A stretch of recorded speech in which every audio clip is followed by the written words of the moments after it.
Hello, I'm Dr. Leon Stutzman, aka Doc, with another one of these little videos designed to help you to get through these strange days in which we find ourselves, and these are strange days indeed. I received a message a few days ago that just really resonated in my heart. Let me tell you a little story. A long time ago in a galaxy far, far away, 1978, there was a terrible blizzard that hit this part of the country. We were in a meeting in Fort Wayne, Indiana. The meeting was closed down. We were stuck in a little parsonage for 3 days, couldn't get out. The weather broke. We finally got out. All of our meetings were canceled because of the blizzard of 78. We went down to Texas to hold a couple terrible meetings, came back to Bucyrus, Ohio, and in that whole process, we came to the realization it's time to start that church that God had been dealing with me about for a long time. We settled on Lima, Ohio. In the meeting in Bucyrus, Ohio, I said, I need $1,000 to start a church. The pastor said, there's no one here that has $1,000. I looked out at the congregation that night and said, what do you see in my hand? They said, nothing. I said, no, you see $1,000 check. And the pastor laughed afterward. He said, there's no one in this church that has $1,000. But on the next night, a little man by the name of Dixie Farmer walked up to me and handed me a check for $1,000.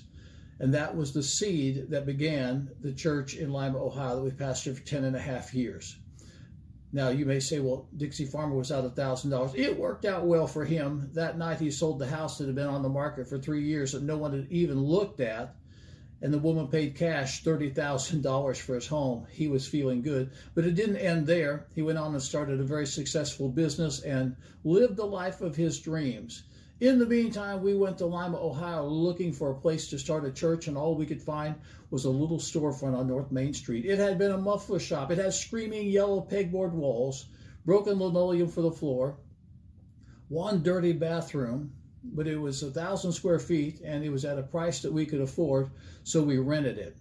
We bought some paint at the dollar store for $1 a gallon, painted the screaming yellow pegboard walls celery green, had some carpeting given to us that had been given to a church that had been taken out of a Holiday Inn. You can imagine what that looked like, green shag carpeting. We had 50 chairs that were given to us and 50 chairs that we rented, and a spinet piano. Here's the heart of the story. A spinet piano that cost $10 a week to rent. That was the beginning of our ministry in the great state of Ohio. Now, why did I tell you that long story? Because I'm talking to someone right now that's gone through a time of aggravation and adversity. I'm talking to someone that's wondering what your future's looking like. And I'm challenging you to believe God bigger and better than you've ever believed God before. Because we were in that place. Everything had shut down. It looked like the traveling ministry had come to an end, starting all over in a little storefront on the north side of a decaying Rust Belt Midwestern city. Didn't look like a very promising future. And one spinet piano without a musician, no one to play it, no music. We had no idea what was going to happen on that first Sunday, who was going to show up. And 10 minutes before the service began, this woman walked in with her 16-year-old daughter, and the woman said, this is my daughter, Debbie, and she's a piano player. Now, we thought you might need a piano player, and I said to myself, Jehovah Jireh, the Lord provides. I gave Debbie a 3-minute audition and found out she really could play the piano, and she became our piano player for the first 6 months of the history of our church. 6 months later, they were gone, but for those first 6 months, she was the piano player. Now, why did I tell you that story? Because I heard from Debbie this past week, and she said something. She said, I was watching the service. I was part of the service. I listened to you teaching on prosperity, and it reminded me all those years ago. Understand, this is 43 years ago, all those years ago, you told us that prosperity is not cash, Cadillacs, and credit cards. And I thought to myself, the message has not changed in 43 years. She said, you taught us that prosperity was not cash, Cadillacs, or credit cards, but prosperity was an attitude toward God, recognizing God as your source. And she said, I've kept that in my heart all these years, and I have prospered. And she said, in fact, last year, this 2020, was the best year that I've ever had. Listen, I coined a phrase a long time ago, the word works for those that work with the word. I want you to make 2021 a year of working the word.